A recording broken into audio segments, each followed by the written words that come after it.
December 8, 1941. Waimanalo Beach, Oahu, Territory of Hawaii. Sand pressed against his face as Ensign Kazuo Sakamaki clawed at the shore, each wave threatening to drag him back into the Pacific. His miniature submarine lay somewhere beneath the dark water, flooded and useless after hours of desperate maneuvering. Salt stung his eyes. Blood from a head wound mixed with seawater on his uniform. Before we continue Sakamaki's story, please like and subscribe for more untold World War II history. Comment where you're watching from. We love hearing from our global community. Your support helps keep these forgotten stories alive. Through blurred vision, he saw the rifle barrel. An American soldier stood over him in the pale morning light. Sakamaki closed his eyes and prepared for the bullet. He had failed his emperor. He had failed his family for 10,000 generations. The 1941 Japanese military field code was absolute. Death before dishonor, victory, or destruction, never surrender. Instead, he heard English words he couldn't fully comprehend. "You're safe now. We'll get you help." Corporal David Akui of the 298th Infantry lowered his rifle. In that moment, Sakamaki became the first Japanese prisoner of war in American custody.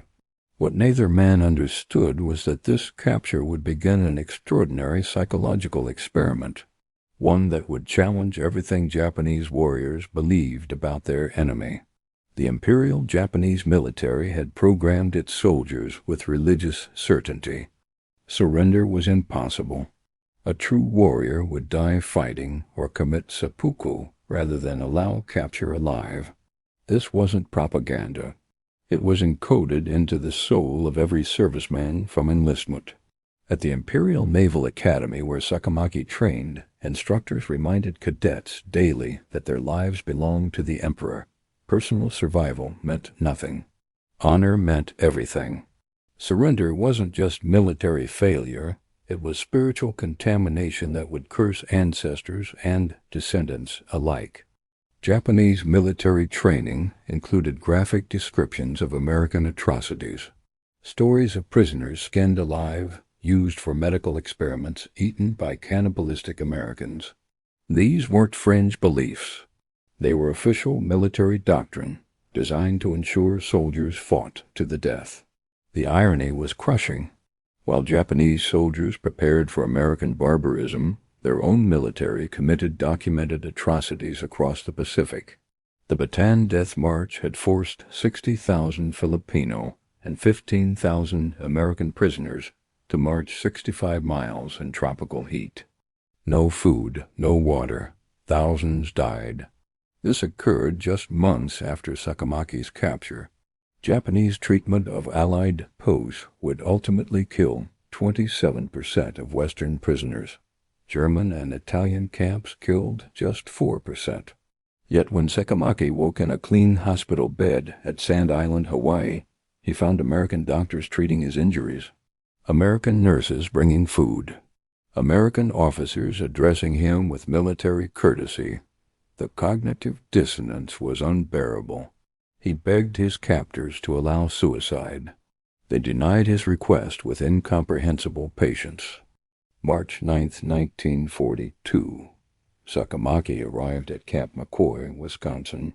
He became the first of nearly 3,000 Japanese POWs who would eventually be held at America's largest Japanese prisoner facility. The journey itself became his first lesson in American abundance. Not a cattle car, not a freight wagon. A passenger train with cushioned seats. Armed guards, yes, but also regular meals served 3 times daily. Through the windows, he witnessed an America that contradicted everything he'd been taught. Cities blazed with lights despite the war. No blackout curtains, no air raid precautions, no visible signs of total war mobilization. Civilians went about their business as if Pearl Harbor had been a distant inconvenience, rather than the devastating blow Japanese propaganda claimed. The vastness of America itself stunned him. Miles and miles of farmland, industrial cities belching smoke from factories, roads crowded with civilian automobiles burning gasoline freely. This was a nation Japan believed was weak and decadent. Camp McCoy sprawled across 60,000 acres of Wisconsin countryside. Originally built as a training facility, it had been hastily converted to house prisoners from multiple nations, Germans, Italians, and Japanese, in separate compounds. By 1944, it would hold thousands of enemy soldiers. The camp's commandant, Colonel Harold Rogers, had received specific instructions from Washington. Japanese posts were to be treated strictly according to the Geneva Convention, regardless of how Japan treated American prisoners. Rogers would later admit this was one of the hardest orders he ever had to follow. He knew what was happening to Americans in Japanese camps. The Japanese POWs were assigned to Compound 3. Double fences topped with barbed wire separated them from German and Italian prisoners. Each barrack housed 50 men in individual bunks, mattresses, sheets, blankets, luxury beyond imagination for soldiers who had slept on cave floors in the Pacific. The buildings had electric lights, hot water, flush toilets, central heating that kept them warm through Wisconsin's brutal winters. The camp hospital particularly astounded Japanese medical personnel among the prisoners. Unlike desperate shortages in combat zones, Camp McCoy's medical facilities included X-ray machines, surgical equipment, and adequate supplies of medications. Even the new wonder drug, penicillin. American doctors treated enemy soldiers with the same care as their own wounded. Nothing challenged Japanese military indoctrination more than the meals. 3 times daily, Japanese POWs were served portions exceeding what Japanese civilians had seen since 1940. The daily ration of 2,800 calories matched what American soldiers received. Meat, vegetables, bread, butter, coffee, occasional desserts. The Japanese compound was even provided rice and soy sauce after camp administration learned about dietary preferences. This accommodation enemies adjusting meals for prisoner comfort created psychological crisis among the POWs. In the Japanese military, soldiers regularly starved. Officers ate first, enlisted men received scraps. Combat rations were minimal. Here, prisoners were asked about food preferences. The contrast shattered their understanding of military hierarchy and enemy barbarity. The camp kitchen became a source of particular amazement. Japanese POWs assigned to cooking duties discovered electric mixers, industrial refrigerators, gas stoves that could prepare meals for thousands. The technology was decades ahead of anything in Japan. More disturbing was the waste. Food discarded daily because regulations required preparing extra portions. Bread thrown away because it was a day old. Meat trimmed and disposed of. This casual abundance revealed American industrial might more clearly than any propaganda. One of the most profound challenges came from an unexpected source, the camp chapel. Japanese POWs were not only permitted but encouraged to practice their religious beliefs. A Buddhist shrine was established, complete with incense provided by the Young Men's Christian Association. American Christians supplying materials for Buddhist worship of enemy soldiers. The Japanese POWs were allowed daily services, Buddhist holidays, funeral rites for the few prisoners who died. This respect for enemy religious practices contradicted everything they'd been told. Even more shocking was the presence of Japanese-American soldiers serving as interpreters and guards. These Nisei soldiers, many from the 442nd Regimental Combat Team and Military Intelligence Service, were Americans of Japanese descent, their own families imprisoned in internment camps. Yet they served their country with distinction. These Nisei spoke perfect Japanese and English. They explained American customs, translated orders, and served as cultural bridges. For mainland Japanese POWs, Meeting Americans who looked like them but thought differently created existential questions about identity and loyalty. By summer 1944, labor shortages in American agriculture led to Japanese POWs working on farms across Wisconsin, Michigan, and Iowa. Unlike the slave labor Japanese forces extracted from Allied posts building the Burma Railway, American authorities paid Japanese POWs for their work, 80 cents per day, the same rate as German and Italian prisoners. The work details revealed agricultural abundance that defied comprehension. Single Wisconsin farms produced more food than entire Japanese prefectures, mechanical harvesters, electric milking machines, automated feed systems, technology that made one American farmer as productive as dozens of Japanese peasants. The relationship between Japanese prisoners and American farmers evolved from mutual suspicion to surprising cordiality. Many farmers had sons fighting in the Pacific. Some had lost family at Pearl Harbor. Yet they treated Japanese prisoners with basic human decency. Farmers shared lunch with prisoners, taught farming techniques, sometimes invited them for dinner despite regulations against fraternization. This personal kindness from ordinary Americans whose country Japan had attacked proved more psychologically devastating than any torture. One Japanese POW later wrote that he could have endured physical pain. He couldn't endure the farmer's wife who packed him extra sandwiches, knowing her son was fighting in the Pacific. That kindness destroyed his ability to see Americans as demons. By late 1944, Camp McCoy had established educational programs for POWs. Japanese prisoners could study English, American history, mathematics, basic sciences. The camp library, stocked with books in multiple languages including Japanese, became a refuge for intellectually starved soldiers. For years, they'd been forbidden to read anything but military manuals.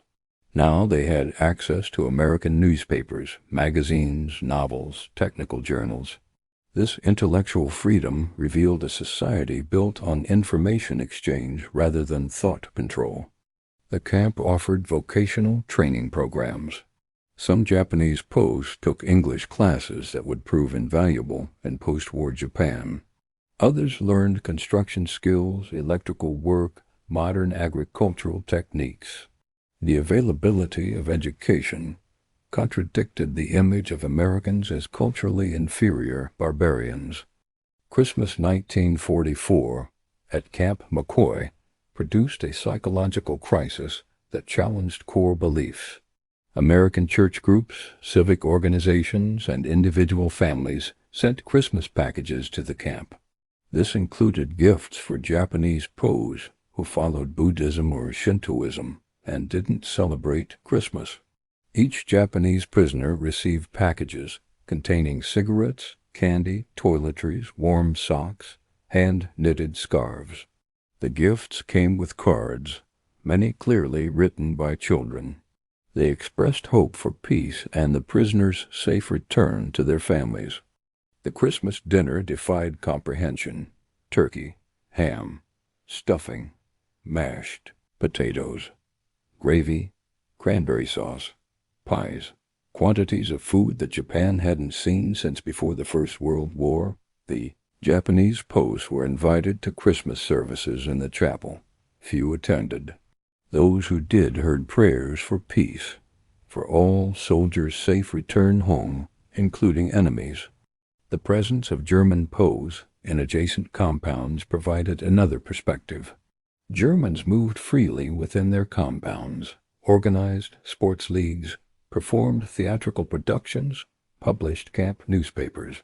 They treated captivity as an inconvenience rather than a source of shame. The contrast was stark. While Japanese POWs initially refused to give their names, providing only serial numbers, Germans chatted freely with guards. They wrote letters home. They made plans for post-war life.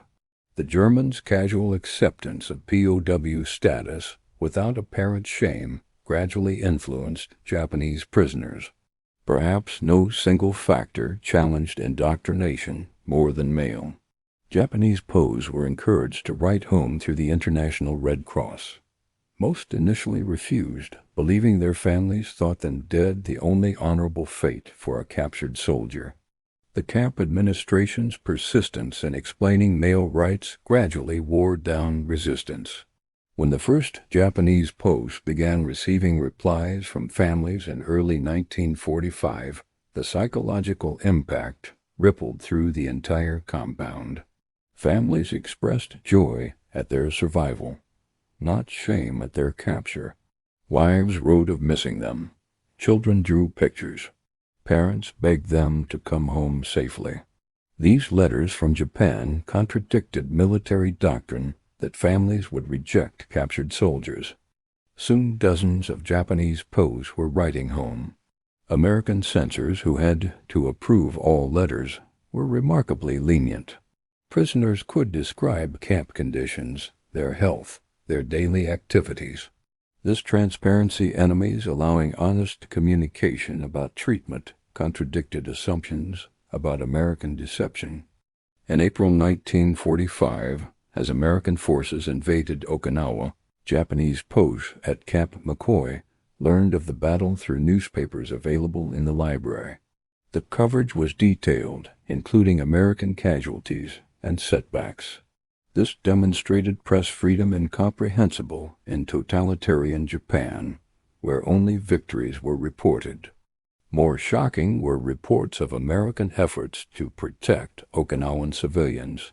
While Japanese propaganda claimed Americans would rape and murder all civilians, newspaper accounts described Marine units risking casualties to evacuate civilians from combat zones. Military doctors treating wounded Japanese civilians. Engineers providing clean water to refugee camps. When Okinawan civilians began arriving at mainland camps after capture, their testimonies contradicted military claims. Americans had not committed genocide. They had not systematically murdered civilians. These first-hand accounts from fellow Japanese further eroded military indoctrination. August 6, 1945. The atomic bombing of Hiroshima was reported immediately in American newspapers available to POWs. The Japanese prisoners' first reaction was disbelief. No single bomb could destroy an entire city. When Nagasaki followed 3 days later, reality became undeniable. The psychological impact was complex. Horror at the destruction mixed with awe at American technological superiority, and surprisingly, relief. The war would end without the anticipated invasion of Japan that would have killed millions. Most profound was the American reaction. Not celebration, but sobering reflection on what they had unleashed. Camp authorities held special services after the atomic bombings. Chaplains prayed for the victims and expressed hope such weapons would never be used again. Enemy mourning for enemy dead. This shattered final remnants of propaganda about American barbarism. August 15, 1945.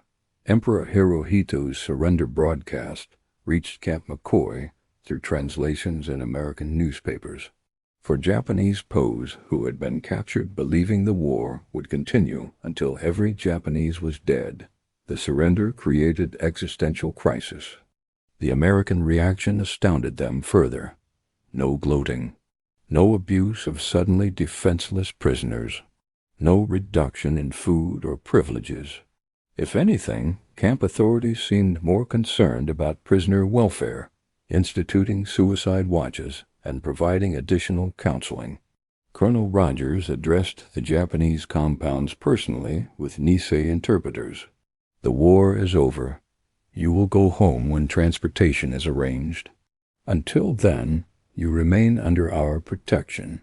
Any guard who mistreats you will be court-martialed. You came here as enemies. You will leave as future friends. Fall 1945 brought unexpected challenges. Many Japanese POWs, particularly those captured early in the war, feared returning to Japan. They had been transformed by their experience, educated in different ways of thinking. They knew they would return to a destroyed nation that might reject them as contaminated by survival. The camp administration instituted repatriation preparation programs. Japanese POWs received vocational training in skills needed for reconstruction, construction, electrical work, modern agriculture, basic medical training. The American military, having defeated Japan, was now training Japanese prisoners to rebuild it.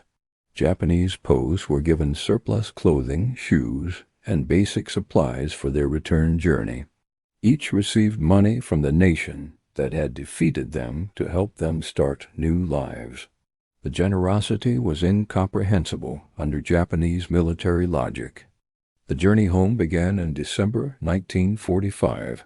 Japanese POWs were transported by train to West Coast ports, then by ship to Japan.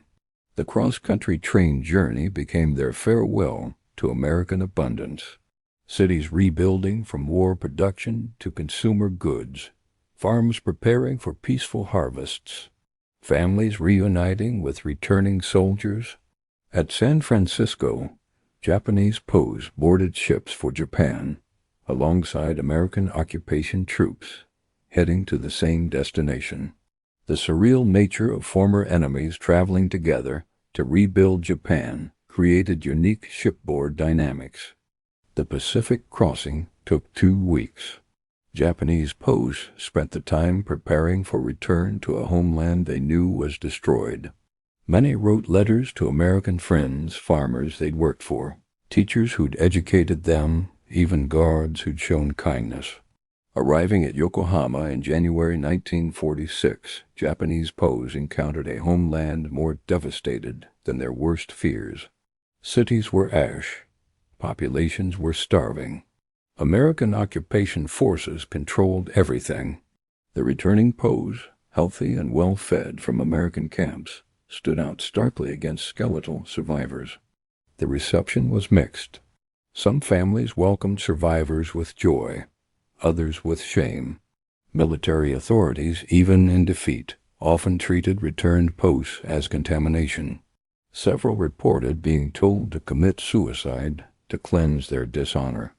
But American occupation authorities, recognizing the value of POWs who understood American culture, often employed them as interpreters and advisors.